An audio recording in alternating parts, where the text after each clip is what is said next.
Hello, नमस्कार सभी को। मैं अपने YouTube channel geography by S के सर में सभी बच्चों का स्वागत करता हूं। देखिए, हम लास्ट क्लास के अंदर राजस्थान के उद्योग के बारे में पढ़ना प्रारंभ कर चुके हैं। राजस्थान के इंडस्ट्री उद्योग, राजस्थान की स्थिति कैसी है, लास्ट क्लास में हमने ये पढ़ा था। राजस्थान में उद्योगों का वर्गीकरण हमने देखा था, कच्चे माल पर आधारित उद्योग, फिर हमने स्वामित्व और निवेश के आधार पर उद्योगों का वर्गीकरण किया था। हमने यहां तक पढ़ने के बाद में लास्ट में कहा था कि नेक्स्ट क्लास में हम जब मिलेंगे तो हम हमारे उद्योगों को पढ़ना प्रारंभ करेंगे। और हम कच्चे माल पर आधारित उद्योगों पर बात करते हैं तो सबसे पहले हमारे पास आता है कृषि आधारित उद्योग। और कृषि आधारित उद्योगों में जो सबसे बड़ा उद्योग है वो है सूती वस्त्र उद्योग। तो हम बात करते हैं सूती वस्त्र उद्योग की। आज हमारा जो पहला रहेगा वो क्या है? सूती वस्त्र उद्योग। और सूती वस्त्र उद्योग की अगर हम बात करते हैं तो देखिए, सबसे पहली लाइन आपके सामने क्या आ जाएगी कि यह कृषि आधारित राज्य का सबसे बड़ा उद्योग है। यह क्या है? कृषि आधारित राज्य का सबसे बड़ा उद्योग। कृषि आधारित, क्योंकि कच्चा माल इसे कहां से मिलता है? कृषि से, कपास से। तो कृषि आधारित राज्य का सबसे बड़ा उद्योग कौन सा है? कृषि आधारित राज्य का सबसे बड़ा उद्योग कौन सा हो जाएगा? सूती वस्त्र उद्योग। फिर अगर हम बात करते हैं हमारे राज्य की या देश की, तो राजस्थान का या देश का सबसे प्राचीन अगर कोई उद्योग है तो वो कौन सा है? सूती वस्त्र उद्योग है। तो हम यहाँ पर दूसरी लाइन लिख सकते हैं, यह राज्य का सबसे प्राचीनतम उद्योग है। यह राज्य का सबसे प्राचीन उद्योग है। प्राचीनतम भी कर सकते हैं या प्राचीन उद्योग है। यह राज्य का सबसे प्राचीन उद्योग है। यह हमारी दूसरी लाइन हो जाएगी। फिर अगर हम बात करते हैं, यह राज्य का सबसे प्राचीन होने के साथ साथ में राज्य का सबसे संगठित उद्योग भी अगर कोई है, राजस्थान में सुव्यवस्थित क्रम से अब तक चला आ रहा हो उद्योग है सूती वस्त्र, और इसे हम कहते हैं राजस्थान का संगठित उद्योग। तो हमसे पूछे राज्य का सर्वाधिक संगठित उद्योग, तो हम कहेंगे राज्य का संगठित उद्योग भी कौन सा है? सूती वस्त्र उद्योग संगठित उद्योग है।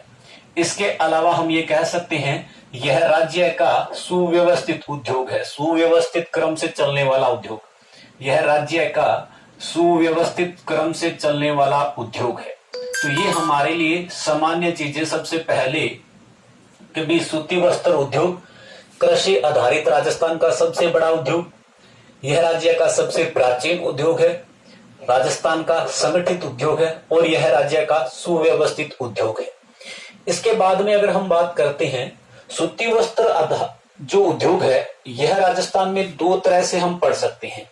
एक तो हमारा स्वतंत्रता से पूर्व की जो मिलें हैं राजस्थान में, स्वतंत्रता से पूर्व जो सूती वस्त्र मिलें, और एक हमारी वर्तमान की जो सूती वस्त्र मिलें हैं, वर्तमान की सूती वस्त्र मिलें।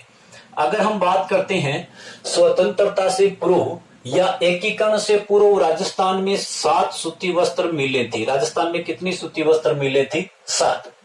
और वर्तमान राजस्थान की बात करते हैं तो वर्तमान राजस्थान में कितनी सूती वस्त्र मिले हैं? 23 सूती वस्त्र मिले हैं। तो स्वतंत्रता से पूर्व राजस्थान में सूती वस्त्र मिलों की संख्या कितनी थी? 7। और वर्तमान राजस्थान में सूती वस्त्र मिलों की संख्या कितनी है? 23 मिले। अगर हम वर्तमान राजस्थान के अकॉर्डिंग लेके चलते हैं तो इन 23 मिलों में से 17 जो सूती वस्त्र मिले हैं ये कौन से क्षेत्र की है? निजी क्षेत्र की है। 17 सूती वस्त्र मिलें कौन से क्षेत्र में आती है? निजी क्षेत्र में। वहीं पर हमारी 3 जो सूती वस्त्र मिले हैं वो आती है सार्वजनिक क्षेत्र के अंदर, और 3 ही हमारी सूती वस्त्र मिले किस में आती है? सहकारी क्षेत्र के अंदर। तो यहां से क्वेश्चन हमारे लिए बार बार आते हैं, खास करके सार्वजनिक और सहकारी से। निम्न में से कौन सी सूती वस्त्र मिल सार्वजनिक मिल में शामिल नहीं है, या निम्न में से कौन सी मिल सहकारी क्षेत्र में शामिल नहीं है? तो वर्तमान राजस्थान में 23 सूती वस्त्र मिले हैं, 17 निजी क्षेत्र में है, 3 सार्वजनिक क्षेत्र में है, और 3 ही हमारी सहकारी क्षेत्र के अंदर है। स्वतंत्रता से पूर्व राजस्थान में कितनी मिलें थी? 7 मिलें थी। अगर इनकी हम बात करते हैं इन 7 मिलों की, तो देखिए 7 मिलों के लिए हमारी जो राजस्थान की पहली मिल थी सूती वस्त्र मिल, वो थी the Krishna mills limited. The Krishna mills limited के नाम से स्थापित की गई थी। 1889 में इस मिल की स्थापना की गई और यह मिल जहां पर स्थापित की गई वो स्थान कौन सा था? ब्यावर। और ब्यावर कहां पे पड़ता है? अजमेर में। तो हमारे लिए यहां से क्या आता है? पहला ही क्वेश्चन, राजस्थान की प्रथम सूती वस्त्र मिल कौन सी है? तो राजस्थान की प्रथम सूती वस्त्र मिल कौन सी है? द कृष्णा मिल्स नाम से स्थापित की गई थी।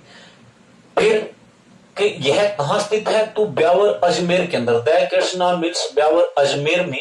और किसके शौक से स्थापना हुई? तो 1889 के अंदर अगर हम बात करते हैं, इस मिल की स्थापना करने वाले जो व्यक्ति थे वो थे सेठ दामोदर दास राठी। सेठ दामोदर दास राठी और इनके साथ में कर्नल डिक्सन, और इनके साथ अगर बात करते हैं कर्नल डिक्सन का सहयोग रहा। और इसके अलावा भी एक व्यक्तित्व और आता है जिसकी हम बात करते हैं, श्याम श्री कृष्ण वर्मा। श्याम श्री कृष्ण वर्मा, इनका भी सहयोग रहा था। तो इन 3 व्यक्तियों के सहयोग से द कृष्णा मिल्स की स्थापना की गई। और ये कौन से क्षेत्र की मिल थी? निजी क्षेत्र की मिल थी। तो राजस्थान का सूती वस्त्र मिल सबसे पहले किस क्षेत्र में स्थापित हुआ था? निजी क्षेत्र में। राजस्थान की प्रथम सूती वस्त्र मिल कौन सी थी? तो द कृष्णा मिल्स। स्थापना कहां हुई? तो ब्यावर अजमेर में। स्थापना कब हुई? तो 1889 में। और स्थापना किसने की? तो सेठ दामोदर दास राठी व कर्नल डिक्सन और श्याम श्री कृष्ण वर्मा के सहयोग से इनकी क्या होती है? स्थापना होती है। और यह राजस्थान की प्रथम सूती वस्त्र मिल बनती है, जो कौन से क्षेत्र में थी? निजी क्षेत्र के अंदर। बहुत सारे क्वेश्चन हमारे लिए इस मिल से हैं, क्योंकि राजस्थान की प्रथम सूती वस्त्र मिल है। तो हर चीज को ध्यान रखना, कौन से क्षेत्र में स्थापित की गई थी? निजी क्षेत्र में। मिल का नाम क्या है? तो द कृष्णा मिल नाम से। कहां स्थापित हुई? तो ब्यावर अजमेर में। कब स्थापित हुई? तो 1889 में। और किसकी सहयोग से? तो सेठ दामोदर दास राठी के साथ में कर्नल डिक्सन और श्याम श्री कृष्ण वर्मा के सहयोग से। अब यहां से एक प्रश्न और आता है कि यह राजस्थान में सर्वाधिक रोजगार प्रदान करने वाली मिल है। अगर हम बात करते हैं यहाँ पर इस मिल के अंदर जो कपड़े की बुनाई या कटाई या कताई का कार्य किया जाता है वो किससे किया जाता है? हाथों से। इसलिए हम लिख देते हैं हथकरघों की दृष्टि से। हथकरघों की दृष्टि से। हथकरघों की दृष्टि से सर्वाधिक रोजगार प्रदान करने वाली मिल कौन सी है? क्वेश्चन आता है कि राजस्थान की कौन सी सूती वस्त्र मिल हथकरघों को सर्वाधिक रोजगार प्रदान करती है? तो वो मिल कौन सी है? The Krishna mills. यहाँ पर जो कपड़े की कताई बुनाई जितनी भी काम किया जाता है वो सबसे किससे होता है? हथकरघों से, यानी हाथों से किया जाता है। इसलिए ये हथकरघों की दृष्टि से राजस्थान की सर्वाधिक रोजगार प्रदान करने वाली क्या है? मिल है। अब इसके बाद में देखिए, यहां तक एक बार थोड़ा सा मैं रिपीट कर देता हूं, मैं मिटा रहा हूं। सूती वस्त्र उद्योग कृषि आधारित राज्य का सबसे बड़ा उद्योग, यह राज्य का सबसे प्राचीन उद्योग है, यह राज्य का संगठित व सुव्यवस्थित उद्योग है। स्वतंत्रता से पूर्व राजस्थान में 7 सूती वस्त्र मिलें थी। वर्तमान में 23 सूती वस्त्र मिलें हैं, जिनमें से 17 कौन से क्षेत्र में? निजी में, 3 सार्वजनिक में और 3 ही सहकारी क्षेत्र में। तो राजस्थान की प्रथम मिल कौन सी थी? द कृष्णा मिल्स, निजी क्षेत्र में थी। 1889 में स्थापना हुई। बाकी मैं पढ़ाई चुका। अब देखिए, हमारी पहली मिल की बात हो गई। इसके बाद में राजस्थान में जिस दूसरी सूती वस्त्र मिल की स्थापना हुई उसका नाम था, दूसरी पहली आपकी हो चुकी है द कृष्णा मिल्स, दूसरी थी एडवर्ड्स मिल्स। एडवर्ड्स मिल, और इसकी स्थापना हुई ब्यावर अजमेर के अंदर। इसकी भी स्थापना कहां पे की गई? ब्यावर। और ब्यावर कहां पे है? अजमेर। और इसकी स्थापना कब हुई? 1906 के अंदर। और ये भी कौन से क्षेत्र में थी? निजी क्षेत्र की मिल है। देखिए, जब तक सार्वजनिक या सहकारी न बोलूं तब तक निजी क्षेत्र ही चले। तो यह राजस्थान की दूसरी सूती वस्त्र मिल थी, एडवर्ड्स मिल्स, ब्यावर अजमेर में, स्थापना 1906 में। फिर राजस्थान में तीसरी सूती वस्त्र मिल की जो स्थापना हुई उसका नाम था श्री महालक्ष्मी मिल्स। श्री महालक्ष्मी मिल्स। और श्री महालक्ष्मी मिल की भी स्थापना कहाँ हुई? ब्यावर। और ब्यावर स्थान कहाँ पे है? अजमेर के अंदर। और इसकी स्थापना होती है 1925 में। इसकी स्थापना कब हुई? 1925 में। फिर अगर हम बात करते हैं तो हमारे चौथी जिस मिल थी उसकी स्थापना हुई विजयनगर कॉटन मिल्स, या इसे कह देते हैं मेवाड़ टेक्सटाइल।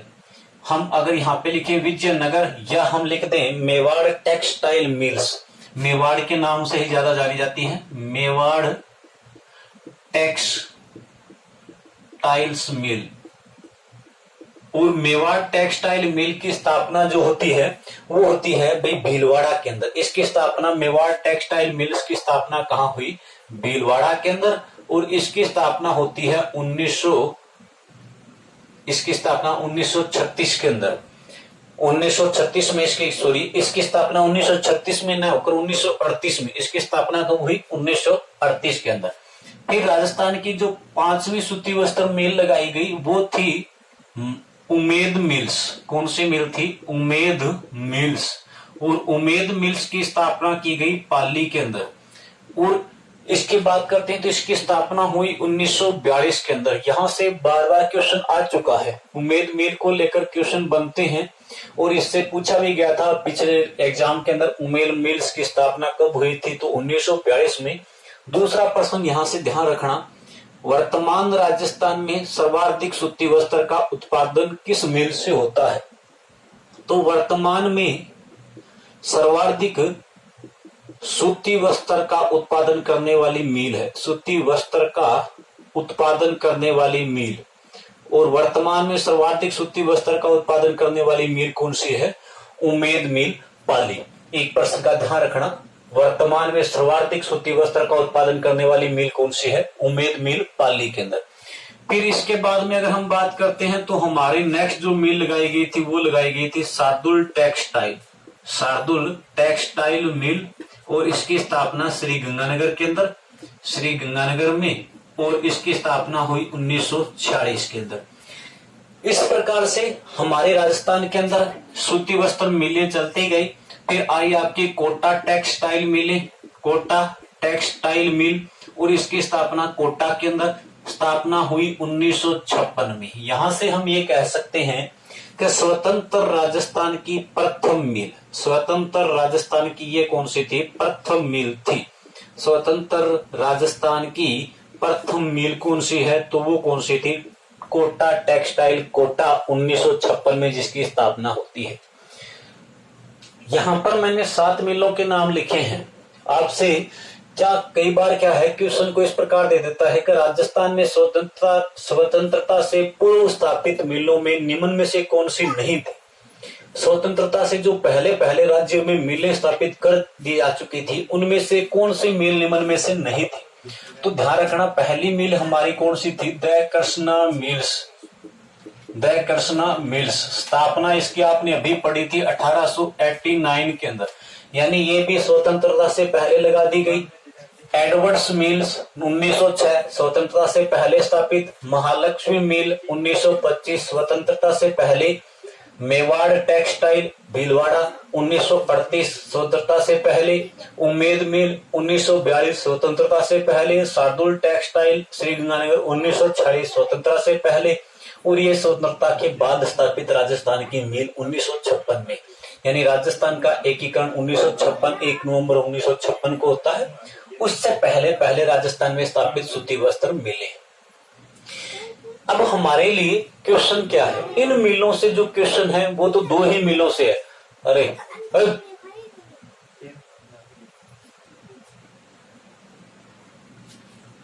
इसके बाद में देखिए, अगर हम बात करते हैं तो देखो यहां से हमारे क्या क्वेश्चन है? हमारे 2 ही मिलों को लेकर क्वेश्चन है। एक तो किससे? द कृष्णा मिल से। राजस्थान की प्रथम मिल है इसलिए क्वेश्चन बनता है। स्थापना कब हुई, कहां हुई, किसके द्वारा की गई। उसके बाद में अगर कोई दूसरा प्रश्न है तो वो किससे है? उमेद मिल पाली से, क्योंकि राजस्थान में सर्वाधिक सूती वस्त्र का उत्पादन करने वाली मिल है।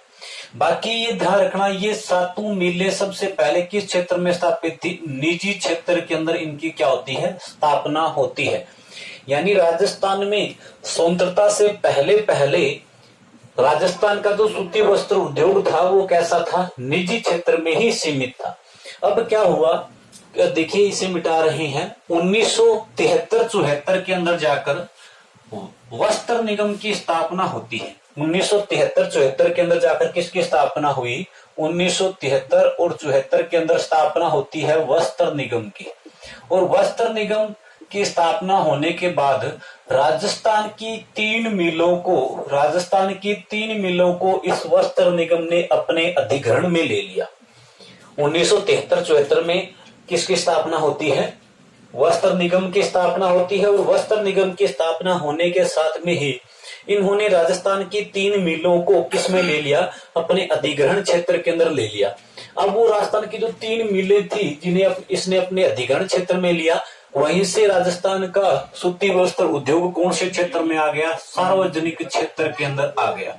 अब हमसे क्वेश्चन पूछे, क्या राजस्थान के सूती वस्त्र उद्योग को सार्वजनिक उद्योग का दर्जा कब मिला? तो राजस्थान के सूती वस्त्र उद्योग को सार्वजनिक उद्योग का दर्जा कब मिला? 1973-74 के अंदर राजस्थान के सूती वस्त्र उद्योग को किसका दर्जा मिलता है? सार्वजनिक उद्योग का दर्जा मिलता है। हमारी तीन सूती वस्त्र मिलों को इसमें शामिल किया गया। जो निजी क्षेत्र से तीन मिलें उठाई गई और इसमें शामिल कर ली वस्त्र निगम ने अपने अधिग्रहण क्षेत्र में ली। कौन सी मिलें थी? तो एक तो आपकी है एडवर्ड्स मिल्स, जिसके आप पढ़ चुके हो ब्यावर अजमेर में। ये हमारी जो मिल है वो कौन से क्षेत्र में आती है? सार्वजनिक क्षेत्र में। पहले निजी क्षेत्र में थी परंतु वर्तमान में किस में आ गई? सार्वजनिक क्षेत्र में। फिर आपकी दूसरी जो लगातार मिल थी महालक्ष्मी मिल्स। कौन सी मिल्स? महालक्ष्मी मिल्स। ये भी कहां पर? ब्यावर। और ब्यावर कहां पे? अजमेर में। ठीक है। और तीसरी जो मिल है वो कौन सी है? Vijayanagar mills, Vijayanagar cotton mills. ठीक है जी, ये भी विजयनगर के अंदर पड़ती है। और ये इसकी बात करते हैं तो ये हमारी तीन मिलें। अगर आपसे क्वेश्चन क्या कहेगा कि निम्न में से कौन सी मिल सार्वजनिक क्षेत्र में शामिल नहीं है? तो Edwards mill, Mahalakshmi mills, Vijayanagar cotton mills और चौथा जैसे कोई क्वेश्चन डाल दे उमेद मिल्स। तो उमेद मिल्स का हमें पता है यह राजस्थान में सर्वाधिक उत्पादन करने वाली मिल है, न कि सार्वजनिक क्षेत्र में है। तो ये हमारे तीन मिलें किस क्षेत्र की है? सार्वजनिक क्षेत्र की है। एडवर्ड्स, महालक्ष्मी और विजयनगर। राजस्थान का सूती वस्त्र उद्योग कब सार्वजनिक क्षेत्र में आया? तो 1973-74 में राजस्थान का सूती वस्त्र उद्योग किस में आ गया था? सार्वजनिक क्षेत्र में शामिल हो गया था। अब अगर हम बात करते हैं तो राजस्थान के अंदर 1 अप्रैल, या राजस्थान की बात छोड़िए, 1 अप्रैल 1993 के अंदर सीपनफेड की स्थापना होती है। किसकी स्थापना हुई? सीपनफेड की स्थापना होती है, जिसे हम कहते हैं राजस्थान राज्य सहकारी सीपनिंग जीपनिंग कताई मिल्स। राजस्थान राज्य सहकारी सीपनिंग एंड जिनिंग कताई लिमिटेड। इसकी स्थापना होती है 1 अप्रैल 1993 को। 1 अप्रैल 1993 को आप सीधा याद रखिए, सीपनफेड की स्थापना होती है। 1 अप्रैल 1993 को किसकी स्थापना हुई? सीपनफेड की। और इसकी स्थापना राजस्थान की 3 मिलें, वैसे 4 मिलें आती है परंतु जो हमें खास करके याद रखनी है 3 मिलों को मिलाकर इसकी स्थापना की गई। देखिए कौन सी थी? तो हम सबसे पहले कहते हैं गंगापुरा सहकारी कताई मिल्स। कौन सी? गंगापुरा सहकारी कताई मिल्स। गंगापुरा सहकारी कताई मिल्स। ठीक है, इस मिल को लिया गया। फिर अगर हम बात करते हैं तो इसमें गंगानगर सहकारी कताई मिल्स, गंगानगर सहकारी कताई मिल्स। ठीक है जी, इसको लिया गया। और एक अंतिम थी गुलाबपुरा सहकारी कताई मिल्स। इन 3 मिलों को लिया गया खास करके। गंगापुरा सहकारी कताई मिल्स, गंगानगर सहकारी कताई मिल्स और इसके अलावा गुलाबपुरा सहकारी कताई मिल्स, इन 3 मिलों को मिलाकर सीपनफेड की क्या होती है, स्थापना होती है। अगर हम बात करते हैं गंगापुरा और गुलाबपुरा, ये जो दोनों सहकारी मिलें हैं वो दोनों के दोनों कहां पे पड़ती है, भीलवाड़ा के अंदर। ये भी कहां पे है, भीलवाड़ा में, और ये भी कहां पे है, भीलवाड़ा में। और गंगानगर सहकारी कताई मिल्स कहां पे है, हनुमानगढ़ के अंदर। ये कहां पे पड़ जाती है आपकी, हनुमानगढ़ में। इन 3 मिलों को मिलाकर किसकी स्थापना होती है, सीपनफेड की स्थापना होती है। और हमारा क्वेश्चन देखिए किस प्रकार से आते हैं कि राजस्थान का सूती वस्त्र उद्योग कब सारा सहकारी क्षेत्र में शामिल किया गया। तो राजस्थान का यहाँ पर देखिए मिलों के नाम क्या लगे हुए हैं, सहकारी कताई मिल्स। तो राजस्थान का जो सूती वस्त्र मिल उद्योग है वो कब आया, 1 अप्रैल 1993 को किस क्षेत्र में आ गया, सारा सहकारी क्षेत्र में। 1973-74 में तो किस में आया था, सार्वजनिक क्षेत्र में। और 1 अप्रैल 1993 को कौन से क्षेत्र में आ गया, सहकारी क्षेत्र के अंदर शामिल हो गया। राजस्थान की कौन सी 3 मिलें सहकारी हैं, तो वो हमारे सामने गंगापुरा सहकारी कताई मिल्स भीलवाड़ा, गंगानगर सहकारी कताई मिल्स हनुमानगढ़, गुलाबपुरा सहकारी कताई मिल्स भीलवाड़ा के अंदर। अगर हम बात करते हैं इनकी स्थापनाओं की थोड़ी सी देख लेते हैं, तो देखिए इसकी स्थापना जो होती है वो 1965 के अंदर इसकी स्थापना होती है। गुलाबपुरा सहकारी कताई मिल्स 1965 में स्थापना हुई। उसके बाद में बात करते हैं तो गंगानगर, इसकी स्थापना 1978 के अंदर, और इसकी स्थापना 1981 के अंदर इनकी स्थापनाएं हुई। तो ये भी थोड़ा ध्यान रखना। तो ये हमारा है सूती वस्त्र उद्योग। ये हमारी 3 एडवर्ड्स, महालक्ष्मी, विजयनगर मिलें तीनों की तीनों किस्में हैं, सार्वजनिक क्षेत्र में है। गंगापुरा, गंगानगर और गुलाबपुरा, ये तीनों मिले किस्में हैं, सार्वजनिक सहकारी क्षेत्र में है। तो इस प्रकार से 1973-74 में हमारा सूती वस्त्र उद्योग किसमें आया, सार्वजनिक में। और 1993 के अंदर हमारा सूती वस्त्र उद्योग किसमें शामिल हुआ, सहकारी क्षेत्र में। वर्तमान में ये तीनों मिलें क्या है, बंद पड़ी है। वर्तमान में ये तीनों मिलें क्या पड़ी है, बंद पड़ी है। राजस्थान की प्रथम सूती वस्त्र मिल कौन सी थी, तो द कृष्णा मिल्स लिमिटेड। और राजस्थान में सर्वाधिक उत्पादन करने वाली कौन सी है, तो उमेद मिल पाली राजस्थान में सर्वाधिक उत्पादन करने वाली है। अब देखिए हम अगर बात करते हैं थोड़ा सा कुछ सूती वस्त्र से ही जुड़े हुए तथ्यात्मक से जो शब्द हैं इजी उनसे बात करते हैं सूती वस्त्र उद्योग के लिए। तो आपने देखे होंगे कुछ इस प्रकार से क्वेश्चन आते हैं, कभी भारत का बोस्टन किसे कहा जाता है, भारत का लंकाशायर किसे कहा जाता है। राजस्थान के अंदर आपने पढ़ा होगा वस्त्र नगरी का दर्जा 2009 में जो भीलवाड़ा को मिला है। तो उनसे ऐसे क्वेश्चन बनते हैं। अब देखो हम बात करते हैं ना पूरे देश की, हमारे भारत की बात करते हैं, तो देश में सूती वस्त्र की सर्वाधिक जो मिलें हैं ना, हमारे देश में सूती वस्त्र की जो सर्वाधिक मिलें हैं वो वही है महाराष्ट्र के अंदर। भारत में सर्वाधिक सूती वस्त्र की मिलें कहाँ है, महाराष्ट्र। और महाराष्ट्र के बाद में कहाँ पे है, गुजरात के अंदर। भारत की अगर हम बात करते हैं तो, और वहीं पर हम कहते हैं भारत में सूती वस्त्र की जो राजधानी है, भारत में जो सूती वस्त्र की राजधानी है वो किसे कहा जाता है, मुंबई को। भारत में सूती वस्त्र की राजधानी किसे कहते हैं, मुंबई को कहा जाता है। वहीं पर भारत में अगर हम बात करते हैं पूर्व का लंकाशायर, पूर्व का लंकाशायर ये किसे कहा जाता है, या हम ये कह देते हैं कि अभी भारत का बोस्टन, क्या कहते हैं, भारत का बोस्टन किसे कहते हैं। तो ये देखिए 2 शब्द आते हैं आपके सामने, एक तो पूर्व का लंकाशायर, एक या भारत का बोस्टन, या हम कह देते हैं भारत का मैनचेस्टर। भारत का मैनचेस्टर, भारत का मैनचेस्टर किसे कहा जाता है, तो हम कहते हैं भारत का मैनचेस्टर किसे कहा जाता है, अहमदाबाद। और अहमदाबाद कहाँ पे पड़ता है भाई, गुजरात के अंदर। अहमदाबाद कहाँ पे है, गुजरात में। तो भारत में सर्वाधिक सूती वस्त्र मिलें कहां पर है, तो महाराष्ट्र, गुजरात। भारत में सूती वस्त्र की राजधानी मुंबई, पूर्व का लंकाशायर, भारत का बोस्टन, भारत का मैनचेस्टर कौन है, तो अहमदाबाद, गुजरात। वहीं पर देखिए भारत के अंदर कुछ इस प्रकार से भी आपसे पूछ लेते हैं, जैसे हम ये कहें भारत, ये हमारा उत्तरी भारत, ये दक्षिणी भारत। तो उत्तरी भारत का मैनचेस्टर तो आपसे पूछे तो ध्यान रखना कानपुर। उत्तरी भारत का मैनचेस्टर कौन सा है, कानपुर, यूपी के अंदर पड़ता है। और दक्षिण भारत का मैनचेस्टर पूछे तो कोयम्बटूर। कोयम्बटूर तमिलनाडु के अंदर पड़ता है।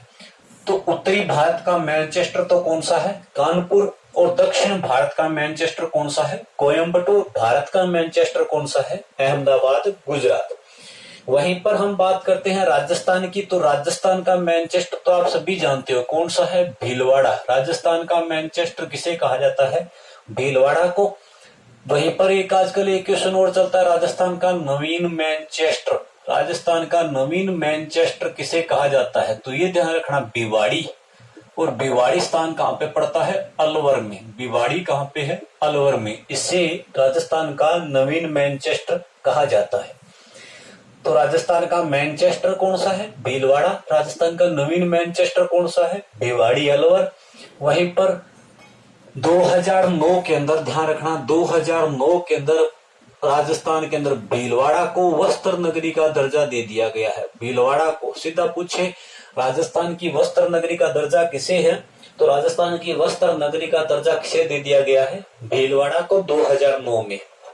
वहीं पर हम भीलवाड़ा को ही कहते हैं टेक्सटाइल सिटी। इसे क्या कहा जाता है? Textile city. टेक्सटाइल सिटी के नाम से किसे जानते हैं? तो भीलवाड़ा को जानते हैं।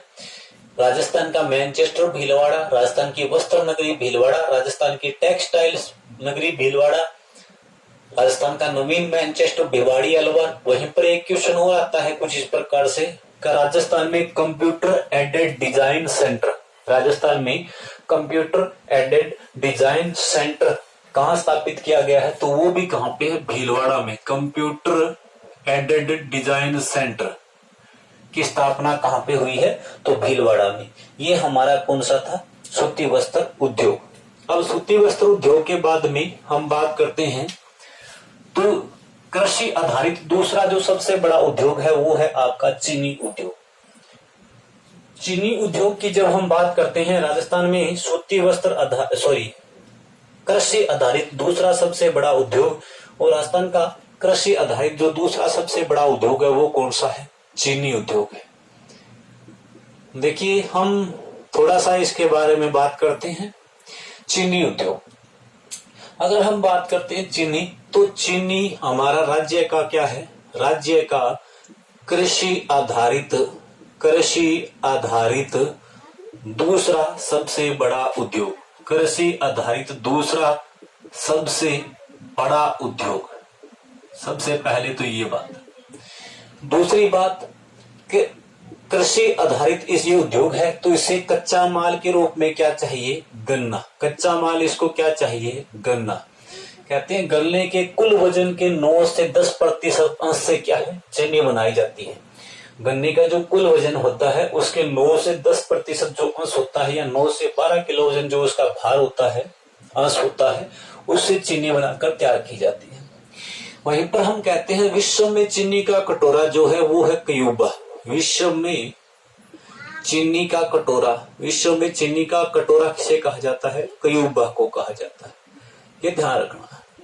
वहीं पर विश्व में चीनी का सर्वाधिक उत्पादन या गन्ने का सर्वाधिक उत्पादन करने की जब बात होती है, विश्व में सर्वाधिक गन्ने का व चीनी का उत्पादन करने वाले देशों की जब हम बात करते हैं, क्योंकि गन्ने के बिना चीनी नहीं होगी, तो विश्व में सर्वाधिक चीनी व गन्ने का उत्पादन करने वाला देश है ब्राजील। विश्व में सर्वाधिक चीनी व गन्ने का उत्पादन करने वाला देश कौन सा है? ब्राजील। और ब्राजील के बाद में किसका स्थान आता है? भारत का। ब्राजील और ब्राजील के बाद में किसका स्थान आता है? भारत। जहां पर ब्राजील लगभग विश्व की कुल चीनी उत्पादन का 15% उत्पादन करता है, वहीं पर भारत 11% लगभग क्या पास उत्पादन करता है। इसके बाद में अगर हम बात करते हैं भारत में सर्वाधिक गन्ने का उत्पादन, भारत में अगर हम बात करते हैं तो भारत में सर्वाधिक गन्ने का उत्पादन करता है भाई यूपी। यूपी के बाद में महाराष्ट्र। यूपी के बाद में कौन करता है? महाराष्ट्र। भारत में सर्वाधिक गन्ने का उत्पादन कौन करता है? यूपी। और यूपी के बाद में अगर हम बात करते हैं तो महाराष्ट्र। वहीं पर भारत में सर्वाधिक चीनी का उत्पादन अगर हम बात करते हैं, चीनी मिलें सर्वाधिक कहां पर है? तो भारत में सर्वाधिक चीनी मिलें या चीनी के उत्पादन की जब बात होती है तो उत्पादन में प्रथम स्थान किसका आता है? महाराष्ट्र का। और दूसरा स्थान किसका आता है? यूपी का। यानी ये तो है चीनी उत्पादन में, ठीक है। और ये जो है वो किस में है, गन्ने उत्पादन के अंदर। गन्ने की जब बात होगी तब तो नाम किसका आएगा, यूपी का पहले और महाराष्ट्र का बाद में। परंतु चीनी उत्पादन में महाराष्ट्र प्रथम और यूपी दूसरा स्थान रखता है। वैसे ही राजस्थान की अगर हम बात करते हैं, राजस्थान की, तो राजस्थान में सर्वाधिक गन्ने का उत्पादन करने वाला है श्री गंगानगर। राजस्थान में सर्वाधिक गन्ने का उत्पादन श्री गंगानगर व बूंदी जिलों से होता है। और राजस्थान में सर्वाधिक चीनी का उत्पादन भी श्री गंगानगर और बूंदी जिलों से ही किया जाता है। तो ये तो बिल्कुल सामान्य सी बातें हैं। कभी राजस्थान का कृषि आधारित दूसरा सबसे बड़ा उद्योग है। कच्चे माल क्या चाहिए चीनी के लिए, तो गन्ना चाहिए। विश्व में चीनी का कटोरा कौन है, तो क्यूबा है। विश्व में सर्वाधिक गन्ने का उत्पादन कौन करता है, तो ब्राजील और भारत करते हैं। वहीं पर विश्व में सर्वाधिक चीनी का उत्पादन भी यही दो देश करते हैं। भारत में सर्वाधिक गन्ना उत्पादन यूपी करता है और दूसरा स्थान महाराष्ट्र का है। वहीं पर भारत में सर्वाधिक चीनी का उत्पादन महाराष्ट्र करता है और यूपी का दूसरा स्थान है। राजस्थान में सर्वाधिक चीनी व गन्ने का उत्पादन कौन करता है, गंगानगर, और दूसरा स्थान किसका है, बूंदी का है। अब हम बात करते हैं राज्य में प्रथम चीनी मिल कहाँ स्थापित की गई, कब स्थापना की गई। तो देखो, राजस्थान में जो प्रथम चीनी मिल की स्थापना की गई थी वो की गई थी मेवाड़ शुगर मिल के नाम से। किसके नाम से, मेवाड़ शुगर मिल। मेवाड़ शुगर मिल के नाम से राजस्थान में प्रथम चीनी मिल की स्थापना की गई। और इसकी जो स्थापना की गई थी वो की गई थी भी भोपाल सागर। भोपाल सागर स्थान पड़ता है आपका चित्तौड़गढ़ में। भोपाल सागर चित्तौड़गढ़ के अंदर, यहाँ पर राजस्थान की प्रथम सूती वस्त्र क्या, राजस्थान के प्रथम चीनी मिल की स्थापना होती है भोपाल सागर। और भोपाल सागर कहाँ पे पड़ता है, चित्तौड़गढ़ में। स्थापना कब की गई, तो 1932 के अंदर राजस्थान में प्रथम चीनी मिल की क्या होती है, स्थापना होती है। और ये कौन से क्षेत्र में थी, तो निजी क्षेत्र के अंदर थी। ये किस क्षेत्र में थी, तो निजी क्षेत्र में। देखिए स्थापना कब की गई, तो स्थापना कब हुई, तो स्थापना हुई 1932 के अंदर। और कौन से क्षेत्र में थी, तो ये कौन से क्षेत्र में थी, निजी क्षेत्र के अंदर शामिल ये चीनी उद्योग की क्या थी, मिल थी। तो यहाँ पे हम एक लाइन लिख सकते हैं, यह राज्य की प्रथम चीनी मिल थी। यह राज्य की प्रथम क्या थी, चीनी मिल थी। ये लीजिए, तो राजस्थान की प्रथम चीनी मिल मेवाड़ शुगर मिल्स भोपाल सागर चित्तौड़गढ़ में स्थापना 1932 में निजी क्षेत्र में की गई और यह राजस्थान की प्रथम चीनी मिल्स थी। अब बात करते हैं राज्य की दूसरी चीनी मिल की। तो दूसरी चीनी मिल लगाई गई थी गंगानगर शुगर मिल के नाम से, गंगानगर शुगर मिल्स।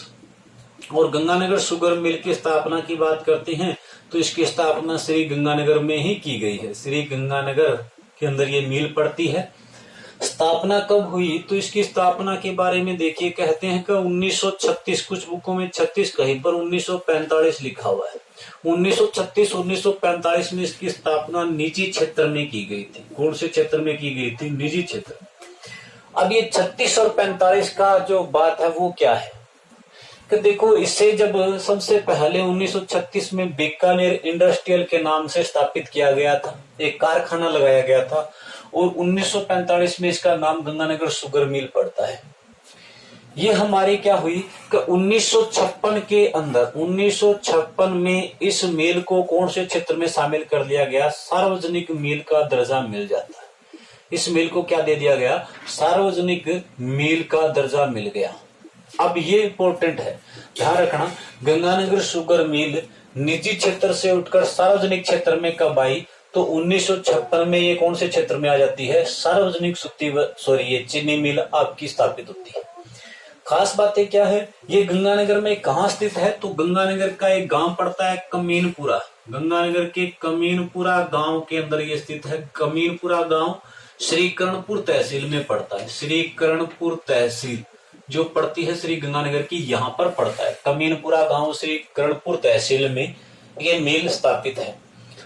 तो 1936 या 45 में बीकानेर इंडस्ट्रियल कारखाने के नाम से निजी क्षेत्र में स्थापना 1956 में ये सार्वजनिक मिल के रूप में आती है। इसकी स्थापना श्री गंगानगर के कमीनपुरा गांव श्री करणपुर तहसील में की गई है। खास बातें इसकी क्या है कि यहाँ से देखो चीनी बनाने के साथ साथ में किसका निर्माण किया जाता है, शराब बनाने का निर्माण किया जाता है। चीनी बनाने के साथ साथ में किसका निर्माण होता है, शराब बनाने का भी यह राजस्थान का सबसे बड़ा कारखाना है। इसके अलावा अगर हम बात करते हैं, शराब तो बनाई जाती है यहाँ पर किससे शराब, एक तो यहाँ पर जो गन्ने से शराब बनती है, उसके अलावा यहाँ पर चुकंदर से चीनी बनाने का कारखाना भी स्थापित है। चुकंदर से चीनी बनाने का कारखाना एशिया का सबसे बड़ा है, ये ध्यान रखना। एशिया का सबसे बड़ा चुकंदर से चीनी बनाने का कारखाना कहाँ स्थापित है, गंगानगर शुगर मिल में। एशिया का सबसे बड़ा कारखाना जो चुकंदर से क्या बनाता है, चीनी बनाता है। तो यहाँ पर देखो चुकंदर से चीनी बनाने का कारखाना है, यहाँ पर साथ में क्या बनाई जाती है, शराब बनाई जाती है। इसके अलावा हम बात करते हैं, वर्तमान में यहाँ पर 5 मेगावाट का एक क्या है, बायोमास संयंत्र भी स्थापित कर दिया गया है इस मिल के अंदर। यहाँ से यानी बायोगैस जो बायोमास ऊर्जा प्राप्त की जाती है, बायोमास ऊर्जा का 5 मेगावाट का संयंत्र स्थापित है। इसके अलावा यहाँ पर 30 किलोलीटर प्रति और से एक डिक्सलरी की स्थापना की गई है, जिसकी स्थापना की हम बात करते हैं तो 2016 के अंदर इसकी स्थापना हुई, जो 30 किलोलीटर पर डे डिक्सलरी जो पानी का निर्माण करती है, उसकी स्थापना यहाँ पर करी जा चुकी है। तो इस प्रकार से गंगानगर शुगर मिल राजस्थान में सर्वाधिक चीनी का उत्पादन करने वाली मिल है, जिसकी स्थापना निजी क्षेत्र में होती है। परंतु 1956 में ये कौन से क्षेत्र में आ गई, सार्वजनिक क्षेत्र में। इसकी स्थापना कहाँ हो रखी है, तो कमीनपुरा गांव श्री करणपुर तहसील में। चुकंदर से चीनी बनाने का जो एशिया का सबसे बड़ा कारखाना है, उसकी स्थापना यहाँ पर की जा चुकी है। एशिया का सबसे बड़ा कारखाना और एशिया का प्रथम कारखाना है जिसकी स्थापना यहाँ पर हुई है चुकंदर से चीनी बनाने के लिए। इसके लिए यहाँ पर क्या है, शराब का निर्माण किया जाता है। द हेरिटेज लिकर नामक शराब का निर्माण होता है। यहाँ से द हेरिटेज लिकर नामक देसी शराब का निर्माण किया जाता है। यहाँ पर 5 मेगावाट का बायोमास ऊर्जा संयंत्र स्थापित है। यहाँ पर 30 किलोलीटर पर डे डिक्सलरी पानी यानी डिक्सलरी का जो है वो बनाने का कारखाना भी यहाँ पर 2016 में स्थापित किया गया था। अब देखिए इसकी एक सहायक कंपनी है। देखो यहाँ पर शराब का निर्माण होगा तो शराब हम किस में पैक करेंगे, कांच की बोतलों में आती है। कांच की बोतलें, तो गंगानगर शुगर मिल को कांच की बोतलें कौन उपलब्ध करवाता है, तो ध्यान रखना गंगानगर शुगर मिल को कांच की बोतलें उपलब्ध करवाता है भाई the hitech precision glass works नामक कारखाना है जो धौलपुर में लगा हुआ है। The hitech precision glass works Dholpur के अंदर ये कारखाना लगा हुआ है और यह कारखाना गंगानगर शुगर मिल को क्या करवाता है, कांच की बोतलें उपलब्ध करवाता है। तो ये हम कांच उद्योग में दोबारा पढ़ लेंगे। इसके बाद में देखिए हमारे पहले निजी क्षेत्र में आ गई, सार्वजनिक क्षेत्र में मिल आ गई चीनी उद्योग की। अब हमारे लिए यहाँ से इसके अलावा जो राजस्थान में और सूती वस्त्र मिले हैं, चीनी मिले हैं, उनकी बात करते हैं। अब राजस्थान में जो तीसरी चीनी मिल की जब हम बात करते हैं तो केशोरायपाटन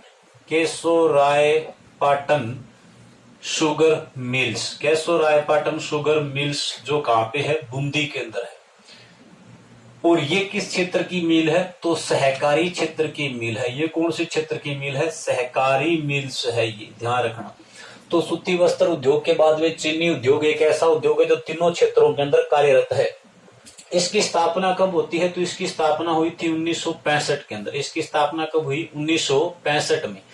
केशोरायपाटन शुगर मिल्स बूंदी सहकारी मिल्स है, सहकारी क्षेत्र में कार्यरत है। इसकी स्थापना 1965 के अंदर होती है। और वर्तमान में हम ये कह सकते हैं, वर्तमान में ये मिल क्या है, बंद पड़ी है। वर्तमान में ये क्या है, बंद है। इसके अलावा अगर हम बात करते हैं तो जो चौथी मिल है वो है the Mewar sugar mill. The Mewar sugar mills, और द मेवाड़ शुगर मिल की जो स्थापना हुई है वो कहाँ पे हुई है? उदयपुर के अंदर द मेवाड़ शुगर मिल की स्थापना उदयपुर में। तो ये हमारे 4 सूती जो चीनी उद्योग की मिलें हैं। पहली हमारी थी जो चीनी मिल है वो कौन सी थी? The Mewar sugar mill, Bhopal Sagar Chittorgarh, उसी की सहायक है ये। द मेवाड़ शुगर मिल उसी की सहायक है, इसको लग नहीं पड़ता। 1932 में निजी क्षेत्र में। दूसरी गंगानगर शुगर मिल 1936 या 45 के अंदर, हमें याद रखना 1956 सार्वजनिक क्षेत्र में I the Ganganagar sugar mill. और केशवरायपट्टनम शुगर मिल 1965 वर्तमान में क्या है? बंद पड़ी है। तो धन्यवाद। आज के लिए हमारे लिए ये 2 ही उद्योग। कल हम इसी कृषि आधारित उद्योगों को आगे बढ़ाएंगे। तब तक कीजिए तैयारी और जुड़े रहिए। ज्यादा से ज्यादा लाइक शेयर सब्सक्राइब कीजिए चैनल को। धन्यवाद।